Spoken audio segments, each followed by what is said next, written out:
దేవుని నామమునకు మహిమ కలుగునుగాక. ప్రభునందు ప్రియమైన దేవుని బిడ్డలారా, అందరికీ ప్రభు అయిన యేసుక్రీస్తు నామంలో శుభవందనాలండి. గడిచిన దినమంతా కూడా దేవుడు తన కృపలో మనల్ని భద్రపరిచి మరి ఒక రోజు అనుగ్రహించిన దేవాది దేవునికి మనం ఎంతగానో కృతజ్ఞతాస్తుతులు చెల్లించబద్దులమైనాం. అంతేకాదు, గడిచిన ఆదివారం రోజు నుంచి ఈ ఆదివారం వరకు అనగా వారమంతా కూడా దేవుడు మన పని పాటల్లో, ప్రయాణాల్లో, అన్ని విషయాల్లో కూడా తన క్షేమాన్ని, తన భద్రతను, తన కృపను మన ఎడల చూపిన విధానాన్ని బట్టి మరి ప్రభువుకి ఎంతగానో మనం కృతజ్ఞతాస్తుతులు చెల్లించబద్దులమైనాం. ఈరోజు ఆదివారము, పరిశుద్ధమైన దినము, ఆరాధన దినము. మనమందరూ కూడా ప్రభు సన్నిధిలో కూడుకుని ప్రభుని స్తుతిస్తూ, గణపరుస్తూ ఆయన నామాన్ని మహిమపరచబద్దులమైనాం.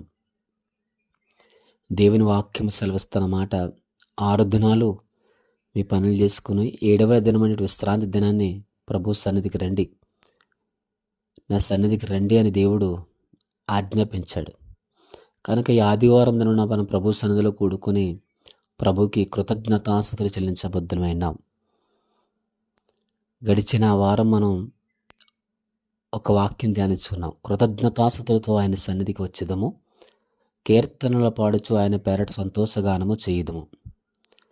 అంటే ప్రతి ఆదివారం కూడా మరి ప్రభు యొక్క సన్నిధికి సిద్ధపాటు, అలాగే ప్రభు సన్నిధికి ఎలాగ వెళ్ళాలి అనే చిన్న అంశం మనం ధ్యానిస్తూ వస్తున్నాం. అంతకుముందు ఆయన సన్నిధిలో ఏమి ఉన్నాయి, ఆయన సన్నిధిలో ఘనత ఉందని, ప్రభావం ఉందని, అలాగే బలం ఉందని, సౌందర్యం ఉందని 96 కీర్తనలోంచి మాట చదువుకున్నాం. అంతకుముందు ఆదివారము విశ్రాంతి దినాన్ని దేవుడు ఆశీర్వదించి పరిశుద్ధపరిచాడని ఆదికాండంలో 2వ అధ్యాయంలో మాట చదువుకున్నాం. ఇలా ప్రతి ఆదివారం కూడా అంటే ప్రభు సన్నిధికి దగ్గరగా నడిపించే మాటలు, అంతేకాదు ప్రభు సన్నిధికి వెళ్ళటం ద్వారా ఏ విధంగా మనం ప్రభుల వారు ఇచ్చిన ఆశీర్వాదాన్ని దేవుని పొందుకుంటామో ప్రతి ఆదివారం కూడా చిన్న మెసేజ్ మనం ఇవ్వడం జరుగుతుంది. కనుక ఈ యొక్క వాక్య భాగాన్ని 5 నిమిషాల నుంచి 6-7 నిమిషాల్లో ముగించబడుతుంది కనుక సంపూర్ణంగా వినాలని ప్రభు పేరటి ప్రేమతో మనవి చేస్తున్నాను. సమూయేలు మొదటి గ్రంథము 2వ అధ్యాయము 30వ వచనము చివరి లైన్ చదువుతున్నాను. సమూయేలు మొదటి గ్రంథము 2వ అధ్యాయం 30వ వచనం చివరి లైన్, నన్ను గణపరచు వారిని నేను గణపరచుదును. ఇక్కడ దేవుడి సెలవిస్తున్న మాట, దేవుని వాక్యములో రాయబడిన మాట ఏమిటంటే, నన్ను గణపరచేవారిని నేను గణపరచెదను.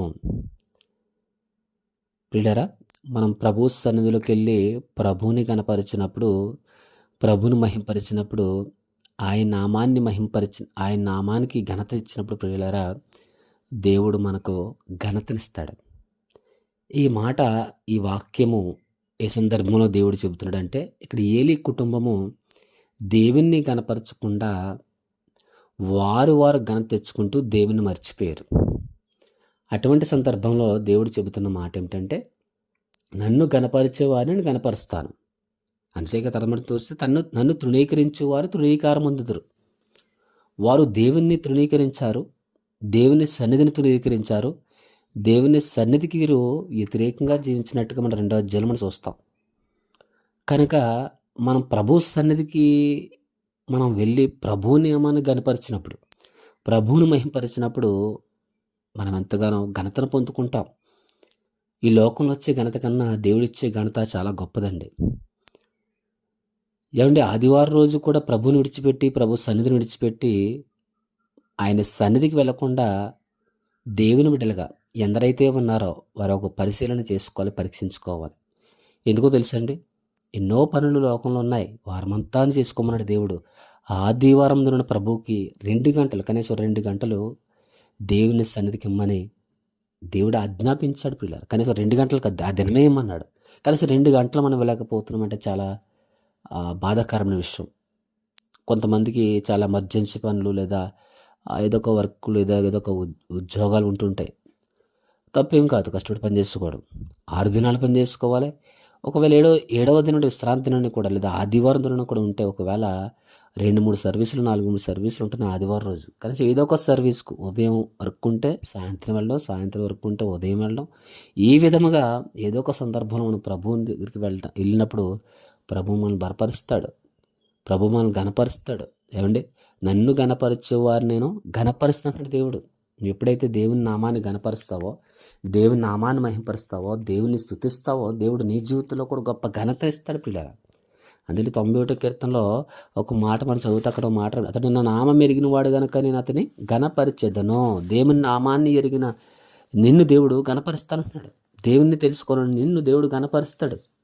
ఘనపరుస్తాడు కాబట్టి నువ్వేం చేయాలి?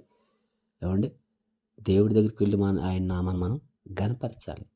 ఆయన్ని ఘనపరిచినప్పుడు దేవుడు మనల్ని ఘనతనిస్తాడు. 55వ కీర్తన చూస్తే స్తుతియాగము చేయవాడు నన్ను మహిమపరుచున్నాడు అంటాడు అక్కడ. స్తుతియాగం 50వ కీర్తన 23వ వచనం చూస్తే స్తుతియాగము చేయవాడు నన్ను మహిమపరుచున్నాడు, నేను వానికి దేవుని రక్షణ కనపరిచినట్లు వాడు మార్గము సిద్ధపరచుకును.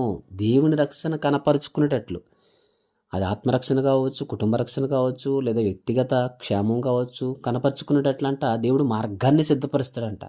ఎప్పుడు నువ్వు స్తుతియాగము చేసినప్పుడు, దేవునికి స్తుతించినప్పుడు, దేవుని నామాన్ని మహింపరిచినప్పుడు, స్తుతియాగము చేయటం ద్వారా ఎవరు పరచబడుతున్నారు? దేవుడు మహింపరచబడుతున్నాడు. కనుక ఆయన నామం మహింపరచబడినప్పుడు, ఆయన్ని ఘనపరిచినప్పుడు దేవుడు నీ జీవితంలో గొప్ప ఘనతను, ఆశీర్వాదాన్ని, దీవెనను, స్వస్థతను అనుగ్రహిస్తాడు విశ్వాసంతో నమ్మితే.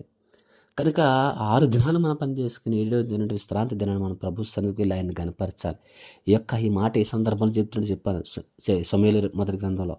అక్కడ ఏలీ కుటుంబం ప్రభువుని కనపరచకుండా, ప్రభు సన్నిధిని దగ్గరికి ఉండకుండా, ప్రభు సన్నిధికి ప్రభువుకి దూరంగా ఉండి వారు దైవ వ్యతిరేకమైన కార్యక్రమాలు చేశారు కనుక వారు తృణీకరించబడ్డారు.